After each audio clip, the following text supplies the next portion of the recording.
Përshëndetje miq, uroj të jeni mirë dhe mirë se erdhët në kanalin tim. Për ju që më dëgjoni për herë të parë, unë jam Andalina nga sofra ime dhe çdo ditë ndaj me ju receta të cilat i përgatis për familjen time. Janë receta të thjeshta, të shpejta, plot shije dhe mund t'i përgatisni mjaft lehtë në kuzhinën tuaj. Po kështu edhe receta për sot. Ju duhet 250 gram petë të gatshme të thjeshta byreku. Do t'i lyejmë me vaj ulliri. Do shtojmë salam të grirë në rende, djathë gjithashtu të grirë në rende, petët do t'i bëjmë dyshe dhe do t'i mbledhim në formë firzamonike kështu si po shihni në video. Unë i kam prerë në këtë madhësi pasi llogarita masën e tavës ku do t'i vendos. Dhe pasi i mbledhim kështu, i vendosim në tavën e pjekjes. Mund të zgjidhni madhësinë sipas tavës ku do ta përgatisni. Dhe vazhdojmë kështu me të gjithë masën deri në fund, derisa na plotësohet tava.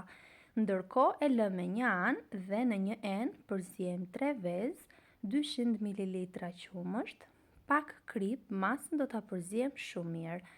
Dua t'ju kujtoj se nëse jeni i ri në kanalin tim, mos harroni të bëni subscribe dhe të shtypni butonin e zilës, kështu do njoftoheni për çdo recetë të re të postuar. Pasi është përzier masa mirë, do ta shtojmë në tavë edhe atë dhe me ndihmën e një luge do ta hapim në të gjithë sipërfaqen në mënyrë që të zbuten petët. Në sipërfaqe u kam shtuar një lugë djathë kaçkavall, kjo është sipas dëshirës, edhe fara të thata mund të shtoni si susam ose fara lule dielli bëhet shumë e shijshme.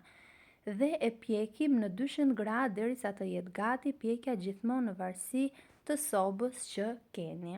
Këtë recetë mund ta mbushni me çfarë të keni ju dëshirë, edhe me spinaq, me kungulleshka të njoma që jemi në sezon tani, me qep dhe domate.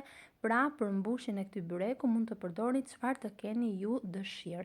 Sido që ta përgatisni, është mjaft i shijshëm dhe mbi të gjitha përgatitet shumë lehtë. Është kënaqësi për mua të mësoj se nga cili vend i Shqipërisë apo i botës më ndiqni. Nëse keni dëshirë mund të më shkruani në koment. Pres përshtypjen tuaj në koment për këtë recetë. Faleminderit që më ndiqni.